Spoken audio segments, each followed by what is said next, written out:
오늘 요거 사중 질량 분석기 있죠? 요거 오늘 좀 다시 한번 해볼게요. 얘가 조금 복잡한 게 있어서 차라리 그냥 외우고 가는 게 나을 것 같아요.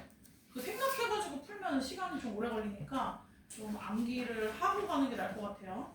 자, 그럼 여기 한번 볼게. 자, 먼저 첫 번째 질량 분석기는 이온화된 원자나 전기를 띤 입자의 질량 또는 더 정확하게 질량 대 전하량 비, 또 우리가 Z분의 M이라고 하죠. 자, 이걸 측정하는 데 사용되는 장비이다. 자, 그래서 질량 분석기는 뭐를 측정하냐? 이것을 측정하지. 이것이 뭐야? 질량을 측정하는 거야. 원자나 전기를 띤 입자의 질량 또는 질량 대 전하량 B를 측정한다. 질량이 무게잖아. 그치? 무게냐? 자, 질량 분석기는 화학, 생물학, 법의학, 의학 실험실에서 어떤 걸로 쓰이냐? 시료의 구성 성분을 결정하고 첫 번째 역할이죠. 그다음 두 번째 특정 원소의 동위 원소 비율을 측정하거나 두 번째 그다음 세 번째는 오염을 확인하기 위해 사용된다. 자, 그러면 이 질량 분석기의 활용 분야가 지금 나와 있죠. 활용 분야가 세 가지가 나와 있다. 개념 나와 있고 개념 정했고 활용 분야가 세 가지가 나와 있다. 자, 최초의 질량 분석기는 뭘 사용했다? 전기장과 자기장을 사용해서 질량 분석기 내부에서 이온의 궤적을 조정하여 질량 대 전하량 비를 측정했다. 자, 그러나 이런 방식은 안정적이고 균일한 자기장을 발생하기가 어려워서 질량 분해는 밑에 보이시죠? 질량 분해는 여기 보세요. 다시 질량 분석기가 비슷한 질량의 이온을 구별하는 능력, 이거 능력에 문제가 생기면 안 되잖아. 이것의 저하를 초래했다. 자, 이에 파울은 두 개의 양전극과 두 개의 음전극을 번갈아 배치하는 방식으로 여기 보이시죠? 그림에 자, 뭐를 완전히 배제했다? 자기장 사용을 완전히 배제했다. 보이시죠? 자, 아까 여기 보세요. 얘는 전기장과 자기장을 사용했기 때문에 안정적이고 균일하기가 어려워. 그 다음 질량 분해 능의 저하를 초래했지. 그래서 파울이 자기장 사용을 완전히 배제하는 기술을 개발하여 기존의 질량 분석기를 개선하였다. 그렇기 때문에 자기장을 쓰지 않기 때문에 아까 자기장을 썼을 때의 단점인 안정성은 높아지고 질량 분해능은 우수해져서 천연 유기 화합물의 구조 분석에 널리 활용되고 있다. 여기까지 이해되시죠? 자, 그 다음에 두 번째 문단 볼게요. 그러니까 질량 분석기가 옛날 초창기에는 자기장을 사용해서 불안정하고 그래서 아까 얘기한 질량 분해능의 저하를 초래했지만 자기장을 아예 없애버렸어. 그래서 사용 완전히 배제했더니 안정성 높고 질량 분해능도 우수해졌다. 여기까지 됐죠? 자, 그 다음 이제 질량 사중극자 질량 분석기는 그림과 같이, 자, 그림을 같이 보셔야죠. 동일한 직경과 길이를 갖는 금속 막대 여기 하나, 둘, 셋, 넷 보이시죠? 떡볶이 가네. 하나, 둘, 셋, 넷. 요게 금속 막대 4개가 이웃한 막대와 같은 간격을 유지하며 간격을 유지하고 수평 방향으로 이렇게 평행하게 배치되어서 요게 뭐가 되는 거야? 질량 필터를 구성한다. 요게 질량 필터야. 질량 필터가 뭐겠어? 걸러내는 거지. 어떤 질량은 통과되고 어떤 질량은 통과되지 않고. 이해됐지? 이게 질량 필터를 구성한다. 자, 이 질량 필터의 양쪽 끝 사이에는 전기장이 걸려있어요. 여기. 양쪽 끝 사이에는 전기장이 걸려있어서 자, 이온을 전기력으로 가속하는 이온 가속기를 뭐한다? 구성한다. 여기 이온 가속기가 구성되고 보이죠? 양쪽으로. 자, 여기까지 했어? 오늘 이거 보는 거야. 기둥 4개 받고 여기에서 뭐가 이온 가속기가 구성된다. 자, 질량 필터의 한쪽 끝에는 이온 발생원이 있고 다른 끝쪽에는 이온 검출기가 있다. 그러면 여기가 뭐가 되는 거야? 이온 발생기가 되겠지. 이쪽이. 왜냐면 여기 검출된 이온들이라고 했으니까 여기에 이온 검출기가 있겠지. 그치? 자, 질량 필터를 구성하는 4개의 금속 막대를 단면으로 보면 여기 이렇게 단면으로 좀 본 거지? 자, 정사각형 모양으로 4개가 배열되어 있는데 이렇게 되어 있는 거야. 플러스 여기 플러스 마이너스 그래서 이렇게 정사각형 모양으로 되어 있는 거야. 그림 잘 그리지만 자, 그래서 여기 보시면 단면에서 보면 이렇게 정사각형 모양으로 기둥이 4개가 이렇게 배열되어 있는데 가로축상에 위치한 두 금속 막대에는 같은 전압이 걸리고 자, 여기 보세요. 여기 쭉 적을게요. 가로축 N V 플러스 V UV U 플러스 V U랑 V를 구별 못해. U 플러스 VT가 걸려있고 세로축상에 위치한 두 금속막대에는 같은 전압 마이너스 U 플러스 VT가 걸린다. 그러니까 여기에는 U 플러스 VT가 걸리고 여기는 마이너스 U 플러스 VT가 걸린다는 거야. 됐지? 여기까지. 자, 여기서 U는 뭐냐? 그래서 U는 양의 직류 전압. 자, VT는 사인 곡선을 그리면서 계속 변하는 교류 전압이다. 그래서 요거 나눠야 돼. 직류 전압과 교류 전압. 자, 이렇게 걸린 전압은 4개의 막대 사이를, 자, 여기 4개 막대 있죠? 이걸 축 방향으로 이렇게 하나 이렇게 보면 이 4개의 막대 사이를 축 방향으로 비행 경로를 따라 이동하는 이 이온의 궤적에 뭐한다? 영향을 미친다. 자, 적절한 직류 전압과 교류 전압이 주어지면 특정한 질량 대 전하량 비를 갖는 이온만, 이거 되게 중요하죠. 자, 여기 한번 표시해볼게. 여기가 중요하지. 적절한 직류 전압과 교류 전압이 주어지면 이게 조건이지. 여기가 조건. 그러면 특정한 질량 대 전하량 비를 갖는 뭐만? 이온만 사중극자 질량 필터를 통과한다. 그럼 다른 모든 이온은 질량 필터를 통과하지 못하고 전극에 충돌한다. 그러니까 이렇게 이온을 검출할 수 있는 거야. 됐어요? 여기까지? 아프지 마세요. 진짜 아프면 큰일 납니다. 그냥 빨리 집에 가서 자. 조심하지 마. 자 좀. 푹 자. 뜨뜻한 데서. 아프면 안 돼요. 알겠죠? 아, 나 진짜 상황이 왜 아파. 제가 시험 볼 때 아프면 큰일이다. 실력 발휘도 못하고. 자, 아무튼 이게 되게 중요한 포인트야. 사중 극자 질량 분석기잖아. 분석기. 그래서 특정한 이온만 질량 필터를 통과시키고 나머지는 통과를 못 시키게 하는 거야. 그래서 질량을 분석하는 거야. 알겠지? 여기까지 했어? 자, 그래서 근데 그 질량 분석하려면 뭐 해야 된다고? 적절한 직류 전압과 교류 전압만 주어지면 돼. 됐지? 자, 다른 모든 이온은 질량 필터를 어느 정도 됐고. 그럼 여기 보세요. 똑같은 말이에요. 걸어주는 전압을 다르게 하면서 여기 보이죠? 똑같은 말이잖아. 적절한 직류 전압과 교류 전압이 주어지면 걸어주는 전압을 다르게 하면서 똑같은 말이지? 응? 질량 필터를 통과해서 이온 검출기에 도달하는 이온, 그게 뭐였어 아까? 특정 이온만 통과한다 그랬지? 똑같은 말이잖아.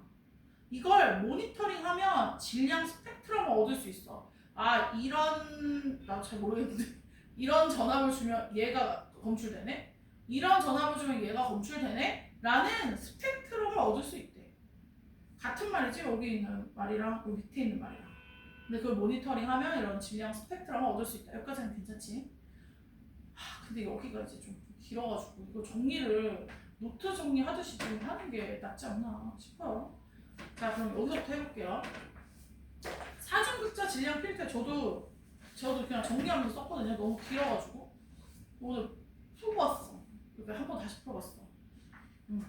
자, 그래서 정리했어. 여기 기억 못하니까. 자, 다시 그 너네도 정리해줘. 자, 여기 보세요. 사중극자 질량 필터의 일반적인 작동 원리는 다음과 같이 단순해서 설명할 수 있다. 가벼운 이온. 자, 근데 가벼운 이온부터 얘기하네, 그치? 우리 표시 좀 해보자. 자, 가벼운 이온, 즉 질량 대 전하량 비가 작은 이온. 똑같은 말이죠. 자, 전기장의 모를 따라서 교류 성분을 따라 경로에서 벗어나 진동하는 성향을 띠지만 무거운 이온, 즉 질량 대 전하량 비가 큰 이온은 교류 성분의 반응이 용이하지 않아. 용이하지 않다는 건 무슨 말이야? 쉽지 않아서 그냥 경로를 유지해. 몇 가지 했어요? 성격이 다르지? 가벼운 애는 교류 성분에 따라서 진동하지만 무거운 이온은 교류 성분의 반응이 용이하지 않아서 경로를 유지한다. 근데 있잖아. 아까 앞에서 뭐 얘기했어?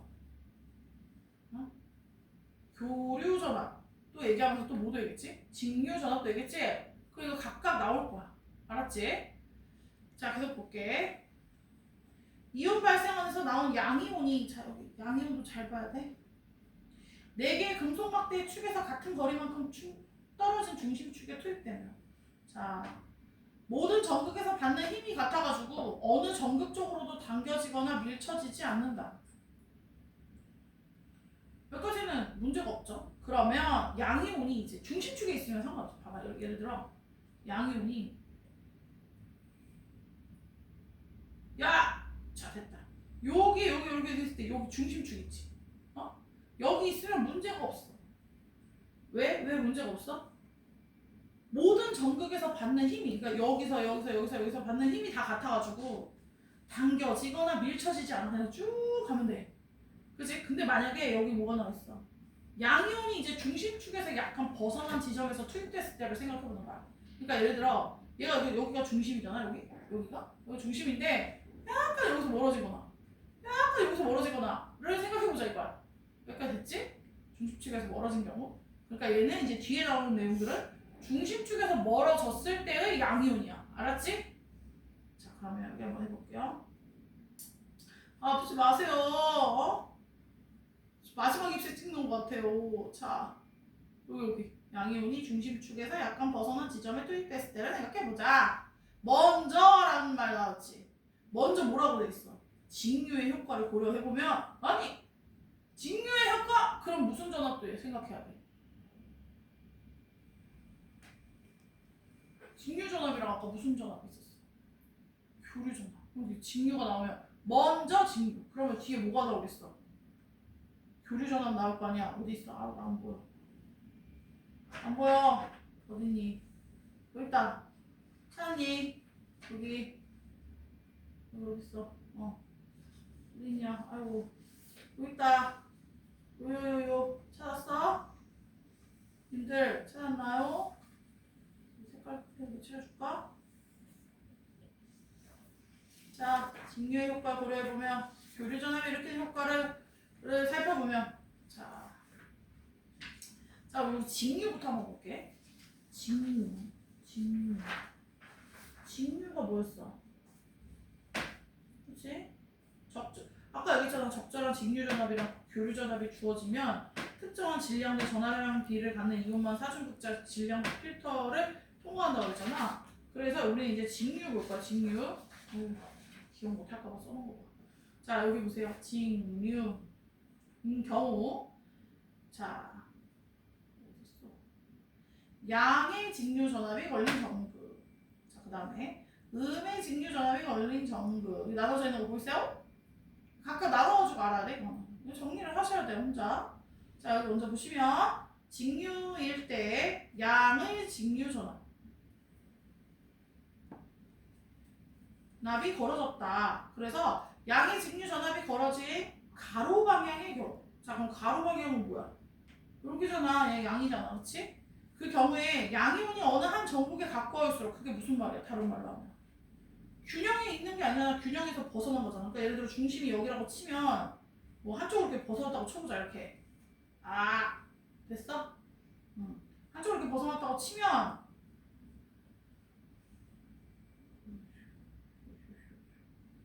좀 읽어줘야 되는데. 자, 벗어났다고 치면 어디 갔어?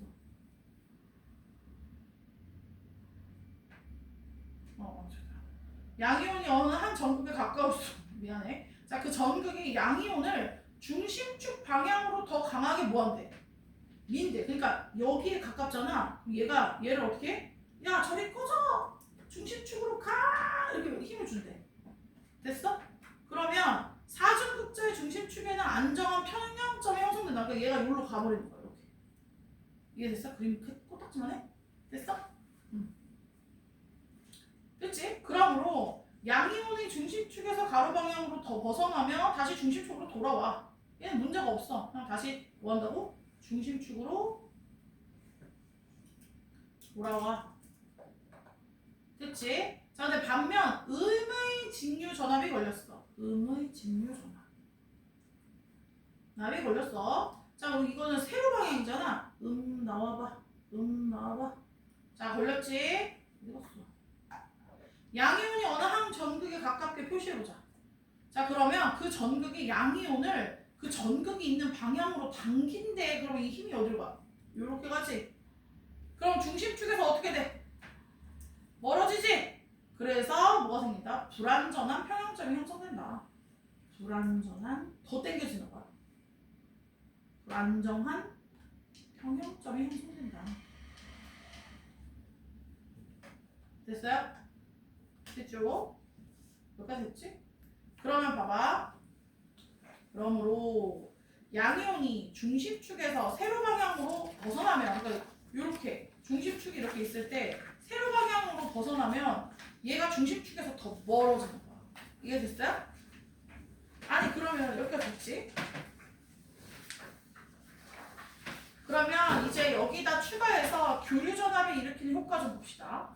자 이번에는 이제 교류 전압이에요. 이거 정리를 혼자 해봐 이렇게. 자 이제 교류라고 해볼게. 틀릴까봐 적어왔어. 정신물이 없어가지고. 봐봐. 자 교류 전압. 교류 전압이 일으키는 효과가 있다. 자 가로 방향의 경우 볼게요. 가로 방향의 경우. 가로축의 경우 가벼운 양이요. 아니 이런 진짜 가벼운 양. 가로 방향 가벼운 양이형. 뒤에 봐. 무거운 양이요. 보여? 그치? 또 이제 뭐 나와? 세로 방향. 자 무거운 양이요. 가벼운 양이요. 분류되지? 이거 정리만 잘하면 돼. 근데 이거를 시험 시간에 정리할 시간이 없으니까 외우고 그냥 가버려. 응? 바뀌지 않으니까 이게 본문이. 자 가로축의 경우에 가벼운 양이온과 이렇게 나눠볼게요. 가벼운 양이온 그 다음 무거운 양이온이 있을 거냐. 자 가벼운 양이온은 전압이 양과 음으로 계속 교대되는 교류에 의해서 양쪽에서나 밀거나 당기거나 하면서 점점 큰 진폭으로 진동하다가 얘가 어떻게 돼? 전극에 부딪혀. 전극에 부딪힌다는 거 여러분 검출돼 안 돼? 안 되는 거지. 검출 안 되는 거지? 자, 그 다음에 무거운 양이온은 교류에 의해서 밀거나 당겨져도 진폭이 별로 커지지 않아. 전극에 부딪히기 전에 사중극자의 다른 쪽 끝에 도달한다. 여기 도달한다 보세요. 그러면 얘는 영향이 적어서 어떻게 한다? 영향이 별로 없기 때문에 어떻게 돼? 도달한다고 되겠지. 도달. 통과하는 거지. 통과. 도달. 다른 말로 하면 뭐야? 검출된다는 거지. 이해됐어? 됐냐? 응. 아까 이거 교류나 직류 전압을 달리해가지고 이온 검출한다고. 자, 그 다음에 이제 세로 방향으로 또 나눠야 돼. 가로축, 이제 세로축. 자, 나눠보면 자 이번에 세로 방향의 경우에도 똑같이 이번에는 세로 얘는 뭐가 먼저 시작이야? 무거운 양이온이 먼저 시작이네. 무거운 양이온. 그럼 좀 맞춰주자. 바꿔 쓰는 거 싫어. 가벼운 먼저 써주고 무거운 양이온 써줄게. 지금 양이온이에요 계속. 자 무거운 양이온은 중심축에서도 조금만 벗어나도 뭐해줘? 불안정해서 교류의 추동에도 불구하고 이내 전극에 부딪혀. 전극 부딪혀. 그럼 검출돼 안 돼? 안 되지. 그다음 어디 있어? 가벼운 양이온은 중심축에서 벗어나면 여기 있는 거 알지? 자 교류 전압의 추동에 의해서 다시 중심축으로 복귀해서 안정화되어 사중극자의 다른 끝쪽으로 무사히 전송된다. 얘는 교류 추동으로 인해 통과된다는 거야. 검출된다. 됐죠? 자, 따라서 세로 방향에 배열된 전극은 질량 대 전하량비가 작은 양이온을 통과시키는 질량 필터이다. 세로는 양이온, 가벼운 양이온을 통과시키는 질량 필터이다. 자, 그 다음 여기까지 끊어봐. 이거 끝이야. 끝. 자, 이번엔 음이온이야. 근데 여기가 음이온이 이온 발생원에서 투입될 때는 가로 방향과 세로 방향의 역할이 뒤바뀐다. 요게 이제 핵심이죠. 요거를 이제 추론해가지고 문제를 풀려고 하는 거지. 근데 문제 풀다가 헷갈려가지고 제가 실수한 것 같아요. 그거 뭐지? 그 변형 문제에서 답이 두 개가 아닌데 두 개처럼 보여. 그래서 이거 정리 잘해야 돼, 얘들아. 자, 아무튼 이거 정리 이따 해볼게 또. 자, 4개의 전극으로 이렇게 두 가지의 필터를 결합한 형태로 질량 필터를 만들어서 교류 전압 대 직류 전압의 비 또는 교류 진동수를 적절하게 조절하면 질량 대 전하량비가 특정한 값을 갖는 이온만 세로 방향이나 가로 방향의 전극에 충돌하지 않고 질량 필터를 충돌하지 않고 통과할 수 있다. 그래서 검출할 수 있다. 이 얘기를 다시 하고 끝난 거죠? 자, 그러면 님들 여기 이렇게 정리하셨죠? 혼자? 해보셔야 돼요. 해보시고 여기 31페이지 밑에다가 써보세요. 이제 제가 틀만 적어드릴 테니까 각자 적어보세요. 각자 적어보세요. 간단하게. 자, 양이온일 때 가로축, 가로 V, U 플러스 V, T 가 이거를 이제 바꾸는 거야. 기준을 달리해서 바꾸면 얘가 직류일 때랑 교류일 때 자, 가볍고 무거운 걸로 써보세요. 자, 세로일 때 똑같아요. 마이너스 U 플러스 V. 위에서 쓴 거를 틀만 좀 바꾼 거야, 기준점을. 아까는 직류에서 뭐 이렇게 교류에서 이렇다라고 했는데 이거를 그냥 또 이렇게 나눠보는 거야. 직류, 교류. 교류일 때도 똑같이 가벼움, 무거움 이렇게 나눠가지고 또 써보시고요. 자, 그럼 이제 우리는 또 뭘 생각해야 돼? 음이온일 때도 생각해야 되잖아. 그럼 음이온일 때도 똑같이 가로 U 플러스 VT 전압 직류 교류 똑같겠지? 나오세요. 세로 마이너스 U 플러스 VT 전압 얘도 직류 교류일 때가 있겠죠. 그다음 얘도 가벼운 무거워. 이거 외우고 가.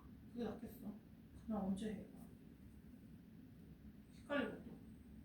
자, 요렇게 써보시고 각자 써보시게나 다 했기 때문에 이제 쓸 수 있어요.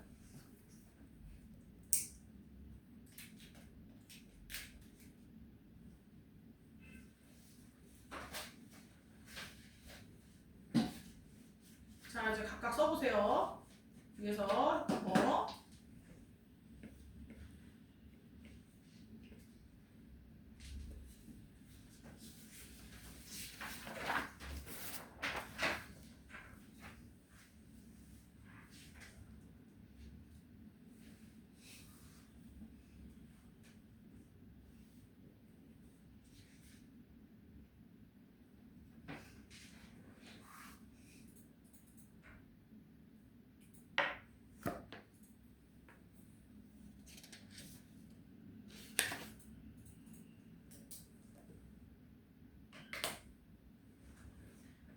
선생님, 저 질문이 근데 또 생겼어요. 여기서요? 아니, 또 다른 데서요? 에이전트. 에이전트요? 아니요, 근데 그 뭐지? 가나 통합 1번. 그거 질문. 마코프요? 네. 마코프요? 네. 또 두 개였는데. 해보죠. 그거 어렵던데요? 어려워요. 1번 주제 통합. 그리고 그러니까 이번에 지문도 다 술술 읽히는데 좀 막상 변형 문제 풀 때 헷갈린다니까. 근데 GPT를 물어봤는데 GPT가 말해줬는데 무슨 말인지 모르겠어. 걔 그래도 독서는 잘 얘기해줘. 근데 똑똑하긴 하더라고. 근데 걔한테 문화 물어보면 걔 문화 물어보면 안 돼. 막 지 혼자 만들어냈는데요? 아예 그냥 다른 소리 해. 근데 왜 문학도 못하지? 할 수 있을 것 같아. 다 했어요, 여러분?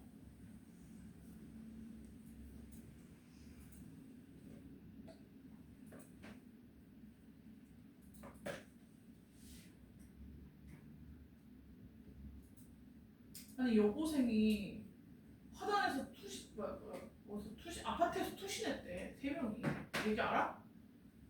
학업에 부담이 크다고 유서에 썼대. 공부하지 마! 야, 씨, 하지 마! 아니, 하지 말라는 사람이 없었나? 하지 마! 친구 아니야, 이거. 이런 거 보면 깝깝해. 근데 어떻게 3명이서 이렇게 마음밖에, 아우, 진짜. 하지 마. 야, 스트레스 받으면 하지 마.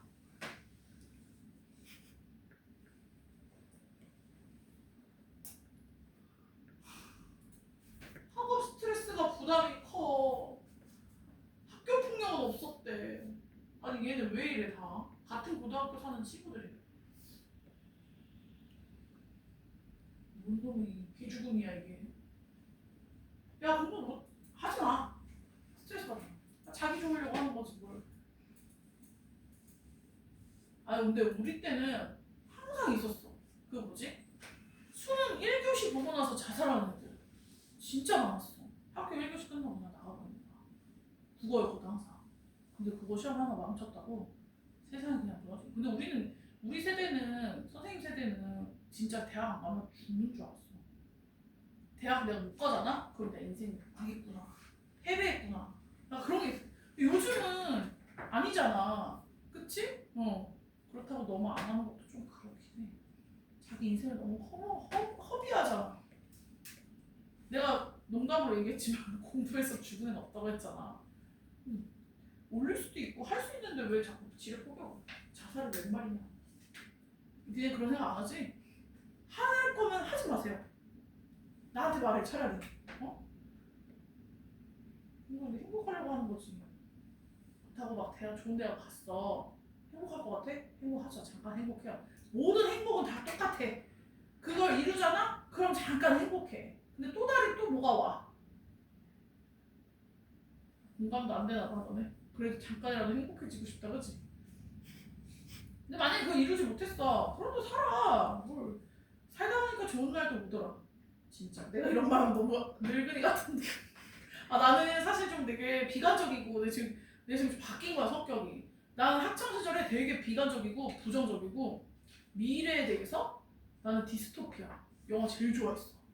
미래 다 망할 거야. 막 그런 거 있잖아 막 되게 좋아했어. 디스토피아 막 이런 SF 영화들 막 되게 좋아하고 막 그런 망하는 막 그런 거 다 좋아. 되게 비관적으로 봤어. 인생 막 정해져 있고 막 출발서도 다르고 막 쟤는 얼굴 예쁘고 공부도 잘하네 저런 씨 이랬는데 진짜 근데 정말 아니야 정말. 정말 인생을 어떻게 보느냐에 따라 달라져. 진짜 달라져. 아무튼 갑자기 여기 떠가지고 여기 뭐 찾다가 절대 그런 어리석은 선택하지 마세요. 살다 보면 또 재밌는 것도 있고 늘 인생이 재미없고 불행하고 이러진 않더라. 그렇다고 그 생도 너무 힘들어. 진짜 제일 힘들 때가 제일 나오기 전이야. 너무 뻔한 얘기하지. 어둠 속에서 나오기 직전이야 진짜 제일 힘들 때가. 만약에 근데 안 나온다. 그럼 아직 덜 힘든 거야. 좀 더 힘들어봐. 나오긴 나온다니까? 존버하면 돼 존버. 내가 맨날 하는 얘기지만. 아무튼 어리석은 행동하지 마세요. 쓰잘데기. 나는 어렸을 때 자살 생각을 하도 많이 해서 난 사람들이 다 그렇게 생각하는 줄 알았어. 모든 사람들이 나는 어떻게 죽지? 죽으려면 어떻게 하지? 막 이런 생각 하고 사는 줄 알았어. 근데 아닌 거야. 얘기 들어보니까 친구들이랑 한 번도 그런 생각 한 적이 없대. 너 어디 아픈 거 아니니? 근데 진짜 그랬다니까? 나는 어떻게 죽으면 잘 죽지? 막 그 생각을 되게 많이 했던 것 같아. 나 되게 비관적이었다니까? 책도 많이 읽고 막 이래서. 아니 근데 이게 바뀌었어. 완전 생각이. 난 죽고 싶잖아. 나 너무 오래 살고 싶어. 너무 소중해 나 너무 사랑해. 아니 진짜 소중해. 죽으면 안 되지. 나 요즘 죽을까봐 뚱땡이 돼가지고 죽을까. 죽지 마. 다 자기 뭐가 있단다. 그렇다고 또 방바닥에서 그냥 누워만 있고 그러면 아무것도 변하는 게 없어. 하지만 사람은 밑바닥 한번 찍고 나면 못할 것이 없죠. 서울대 못 갈 것 같습니까? 가요 여러분. 그 정도의 각오를 안 하는 거야 그냥 진짜. 못할 것 같아? 내가 너네한테 맨날 이러잖아. 너네는 다 할 수 있는 나이야 진짜. 근데 스스로가 자기를 막 선을 그어버리잖아? 그럼 세상이 그렇게 호락호락하지 않아.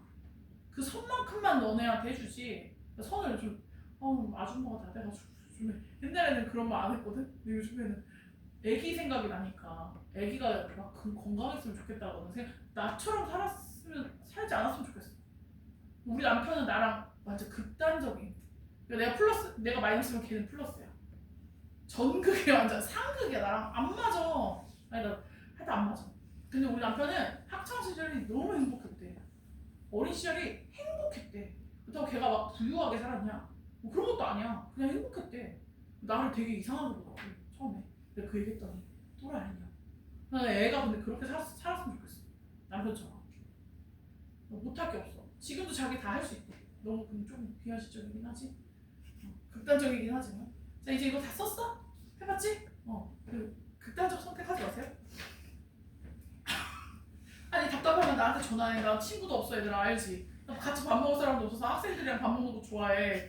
노래방도 혼자 가 얘들아. 나 갈 사람도 없어. 알지? 나 진짜 친구가 없어. 생일 선물? 나 보낼 친구도 없어. 나 너네한테 그걸 보내주는 거야. 어? 진짜 친구 없어.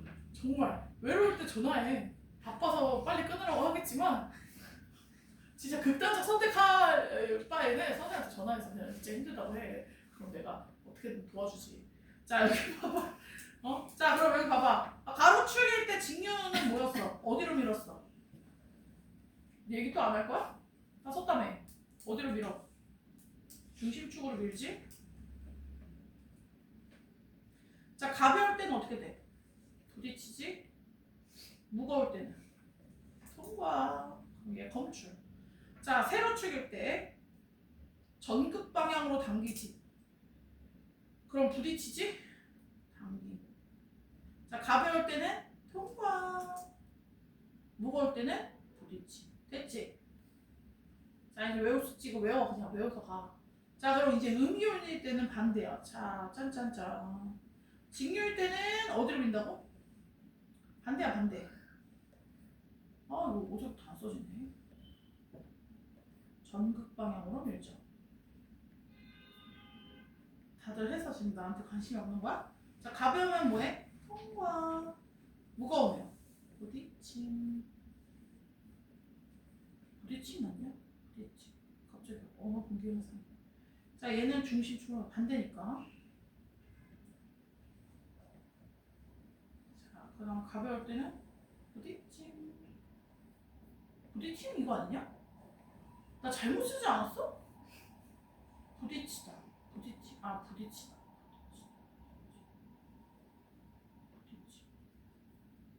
부딪힘으로 써야지. 아씨 진짜. 선생님이야 이러고도. 자 여기 통일과 아이씨 부딪힘이지. 여기 다 써놓고 여기 또 왜 부딪힘이라고 써? 됐지? 이것만 외우시면 돼요. 알겠죠? 그럼 문제가 술술술 풀립니다.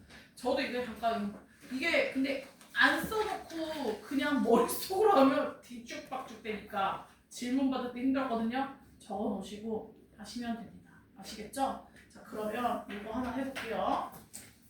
또 심심하잖아 이거만 하면. 그래서 하나 가져왔죠. 쉬울 거야. 답지가 없는데 이거 하나씩 나눠주시겠어요? 회장님? 회장님 모자라나요? 회장님 하나 더 갔어요. 답지가 없어요. 요거 한번 빨리 해보세요. 후딱.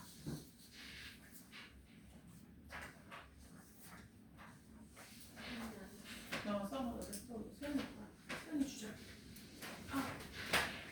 세연이 몇 반이냐 혹시? 아니야? 문과반. 문과 누구지? 문과 이거 혹시 안 받은 사람? 받았죠? 세연이 안 받았지? 세연이 몇 건이? 그러면 세연이. 문과 친구 이거 내일 세윤이 갖다 주면 안 돼? 너 당첨. 너 네 거 잘 못 챙겨 준비고?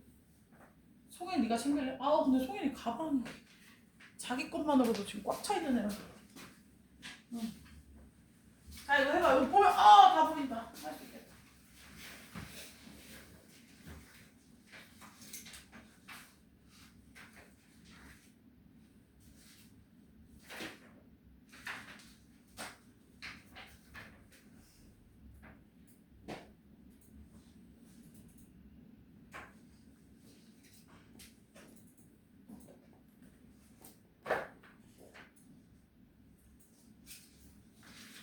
오늘 이것도 할 거니까 이거 좀 줄래?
직류전압이 전류전압이라고 돼 있어. 아 문제예요? 네. 네. 직류라고 해주세요.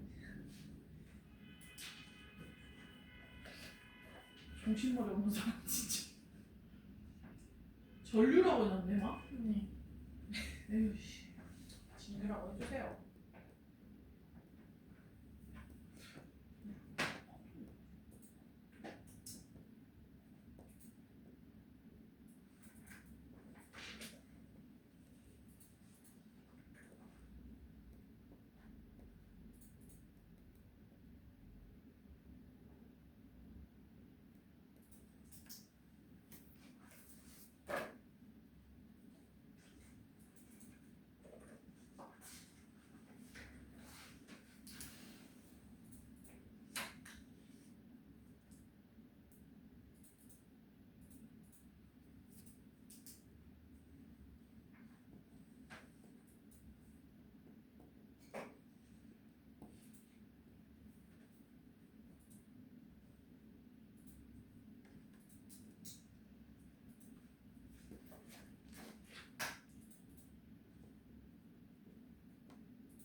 다 부를게요.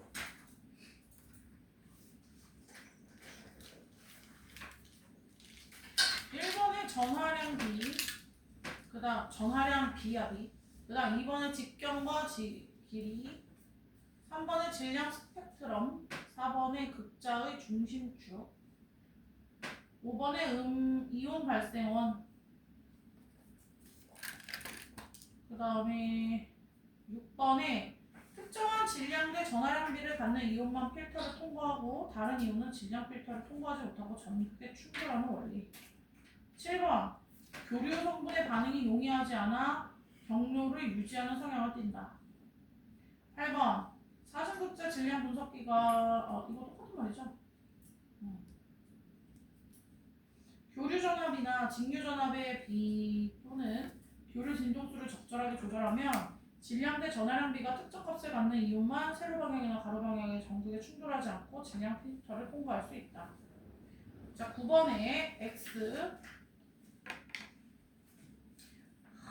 너무하다. 이제 10번에 X, 11번 X, 12번 O, 13번 X, 14번 O, 15번 X, 16, 17, 5, 18, 19, 25. 맞아요? 실험 대상이세요. 이거 풀릴 사람이 없어. 틀린 거 있어?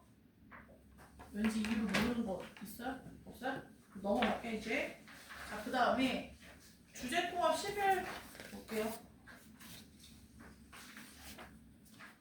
맞지 이거 11.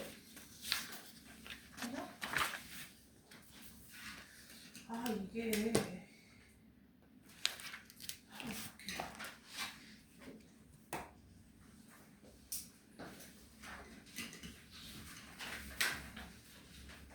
문제가 막 이거 더 있나 한번 봤는데 없네. 더 있을 줄 알았는데. 요거 한번 볼게요. 자, 이거 맞죠 이거? 이거 한번 읽어볼게. 이게 제목이 뭐였더라? 책번 주제 통합 11.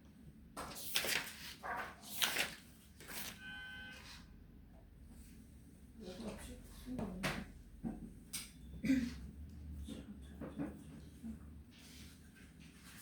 보죠. 자, 먼저 볼게요. 이거 우리 했던 거 또 하네.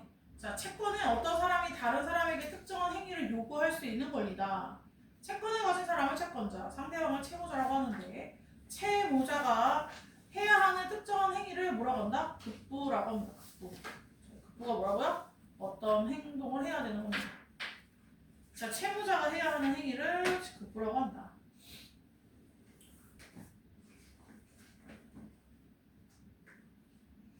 자, 채권과 이에 상응하는 채무는 채무자와 채권자 사이에서 급부를 하기로 약속하는 계약이 성립하면 그 효과라서 발생하는 것이 원칙이다. 자, 너랑 나랑 계약을 하면 뭐가 생긴다?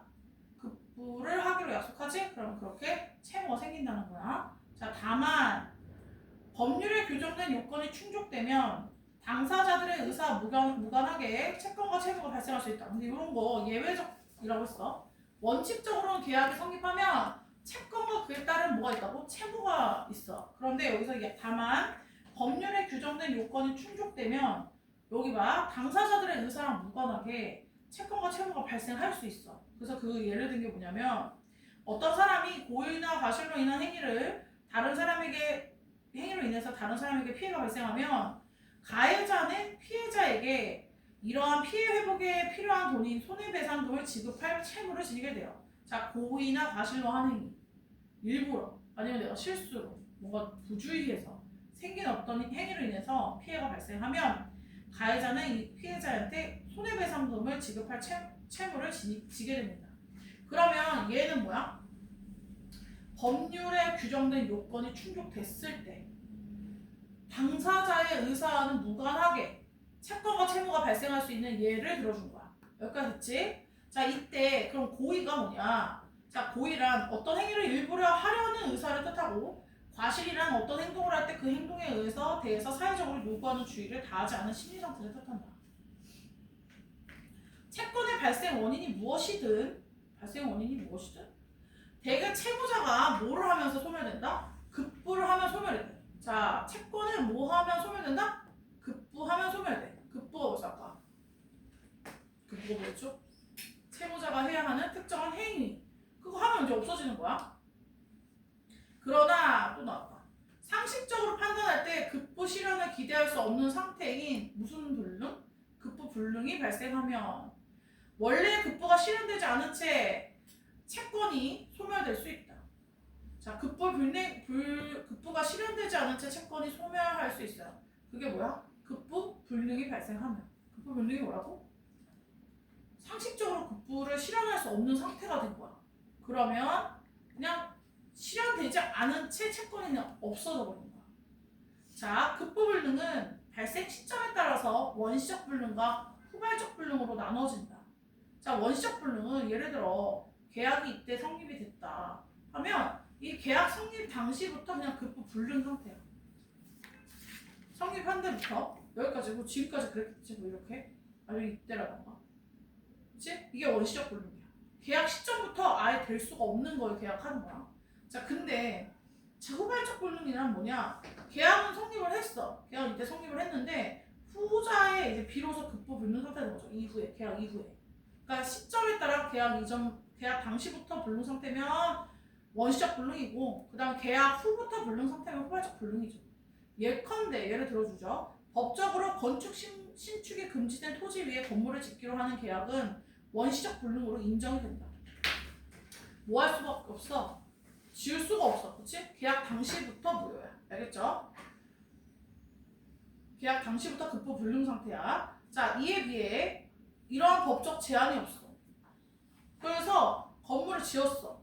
근데 공사 개시 후에 자금난으로 인해서 건물 공사를 짓게 되지 못할 수도 있지. 그 경우에는 후발적 불능이라고 한다. 여기까지도 괜찮죠?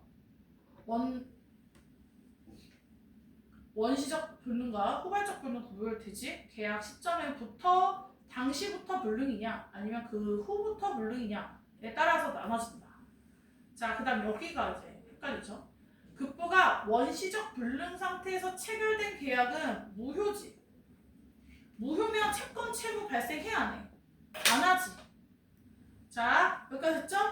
자, 근데 여기 봐봐. 다만 원시적 불능이라는 사실을 알았거나 알 수 있었던 채무자.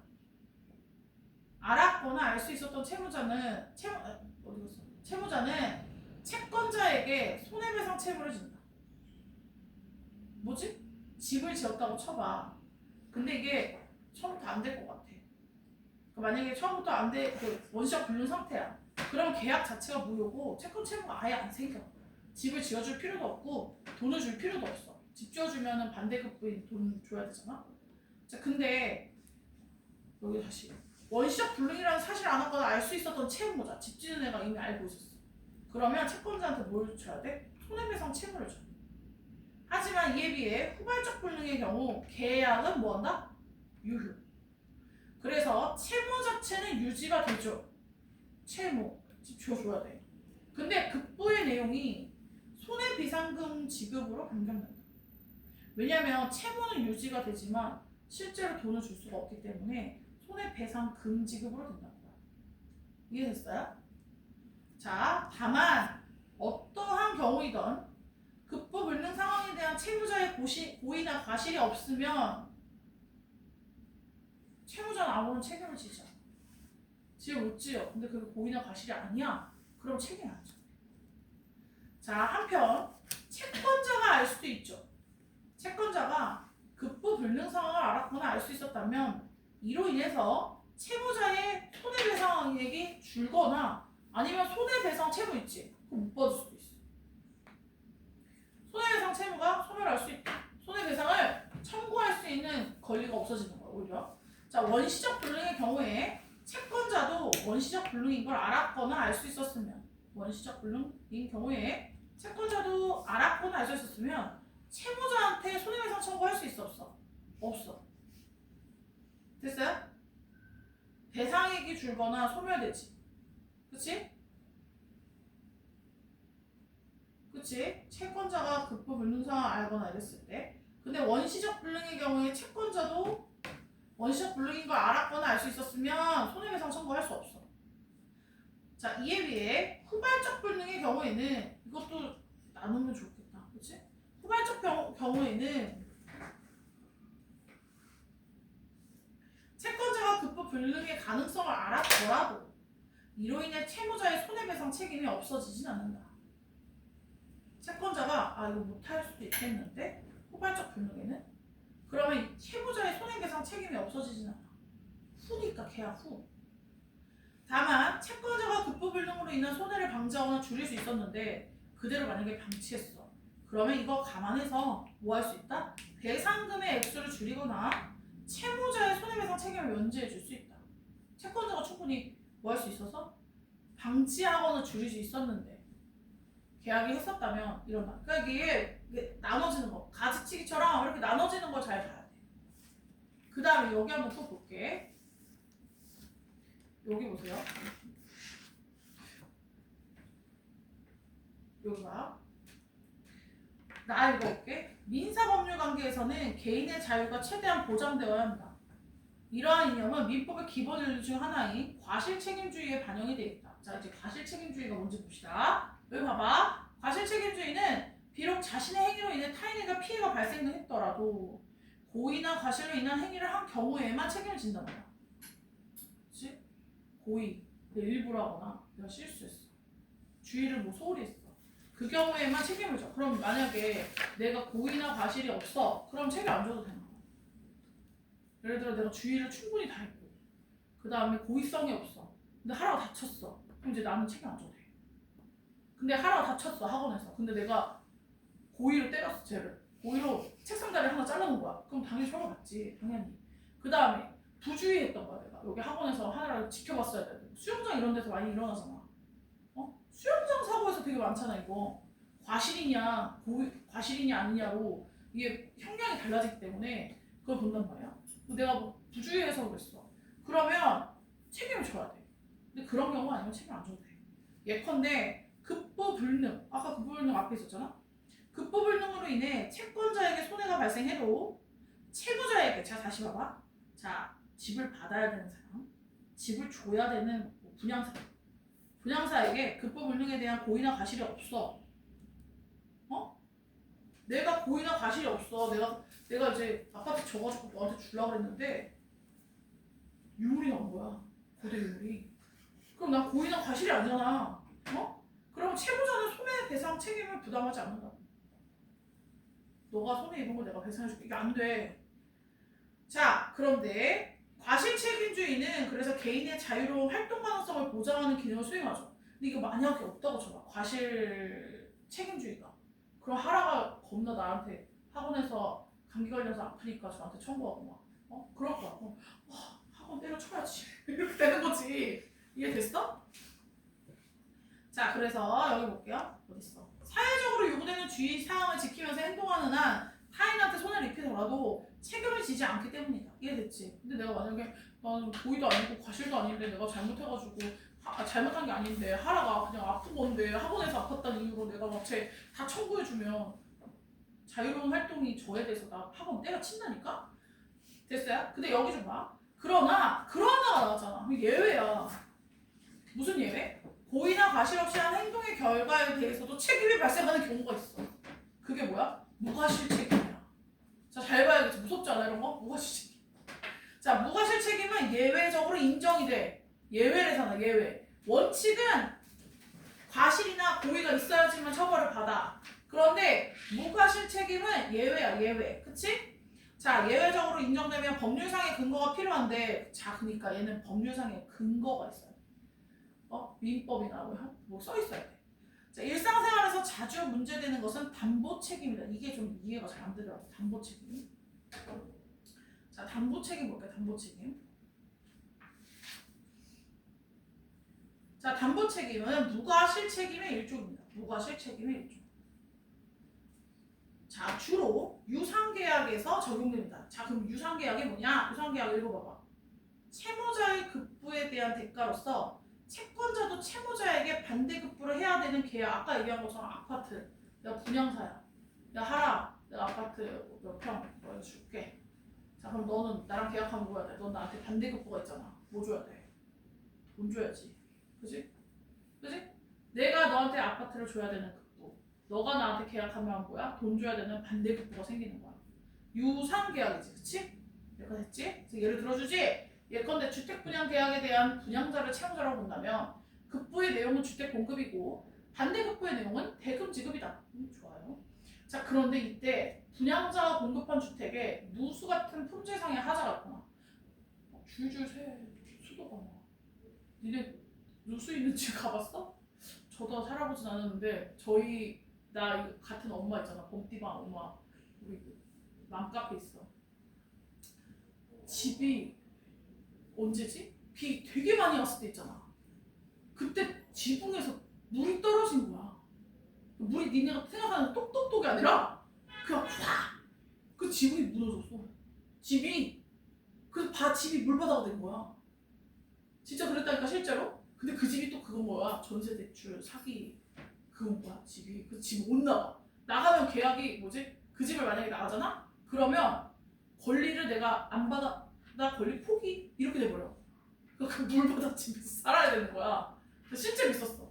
누수가 되거나 아니면 분양계약서에 명시된 분양 면적이 100제곱미터인데 실제로는 80만 제곱미터만 공급되는 경우와 같은 수량 부족이 발생하면 분양자는 고의가 아니고 과실도 아니지만 뭐 해야 돼? 담보 책임을 져야 돼.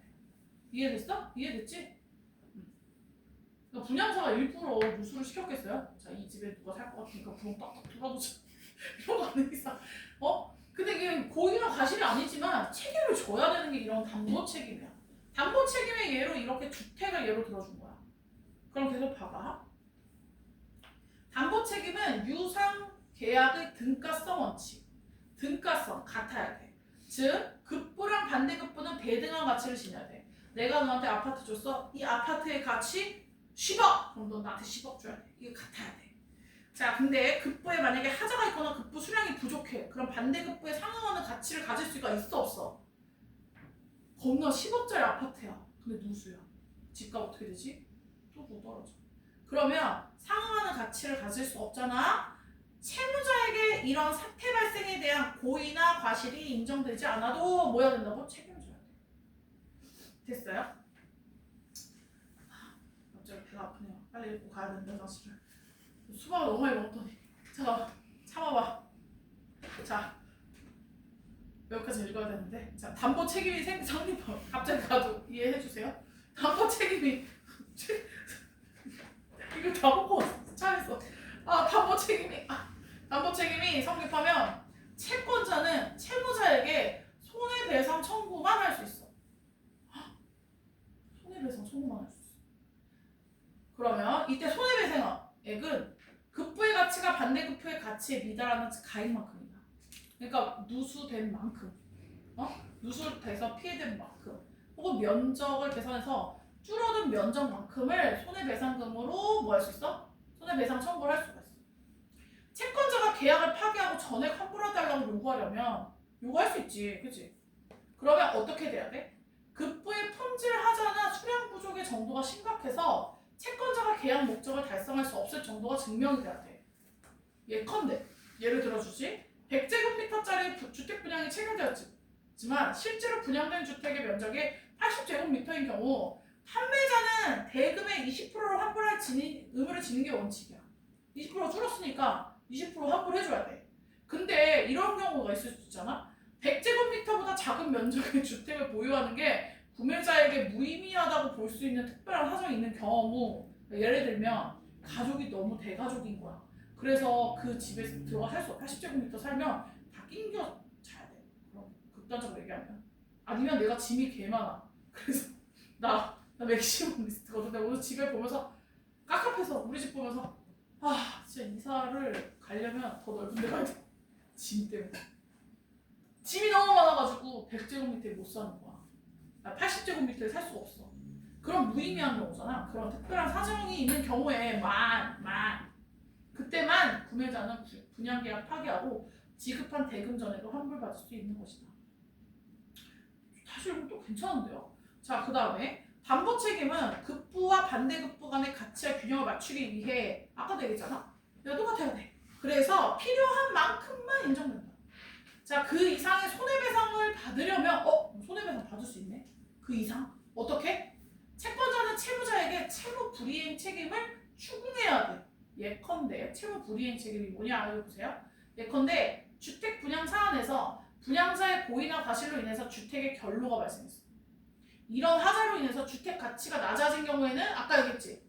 담보 책임에 근거한 손해배상이 대상이야. 주택 가치가 낮아졌어. 그거 받아야 돼. 그런데 자 요거지 요거. 채무 불이행은 이거예요. 요거야. 그 이상의 손해배상. 똑같은 말이야.